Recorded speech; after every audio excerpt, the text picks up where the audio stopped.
नमस्ते प्रणाम हर महादेव। और आज हम लोग शूट पे हैं। आज हम लोग छठ पूजा का शूट कर रहे हैं, प्रमोद भैया का शूट कर रहे हैं। और ये देखिए इधर हम लोग का सेटअप लगा हुआ है छठ पूजा का। और आइए मैं मिलाता हूँ आपको बहुत ही प्यारी अभिनेत्री से। हेलो नमस्ते प्रणाम, मैं हूँ आप सबके एक्टर कैसे हैं आप सब? उम्मीद है बहुत ही अच्छे होंगे। और ये प्रीतम जी का ब्लॉग है, आप लोग ब्लॉग है ना यूट्यूब चैनल के, फेसबुक दोनों है। अच्छा, तो प्लीज़ आप लोग इनके चैनल को फॉलो करिए और लाइक सब्सक्राइब करिए। हम लोग शूटिंग कर रहे हैं छठ पूजा का है, सिंगर प्रमोद जी हैं और मॉडल में हूँ और भी दो लोग हैं। तो आइए प्रमोद भैया से मिलाते हैं। ये देखिए भाई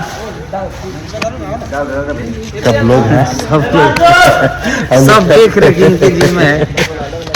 आप लोग छठ पूजा का गाना का शूट कर रहे हैं भैया का। बहुत ही बवाल सॉन्ग आने वाला है, तो आप लोग ब्लॉग बने रहिएगा और देखिएगा। और भैया के गाने को भी देखिएगा, चैनल को सब्सक्राइब कीजिएगा, वीडियो को ज़्यादा से ज़्यादा शेयर कीजिएगा।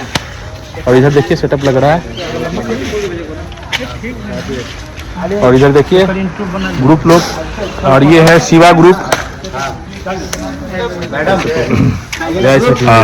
नाश्ता कर लो तुम लोग आ गया, सबको करवा देना।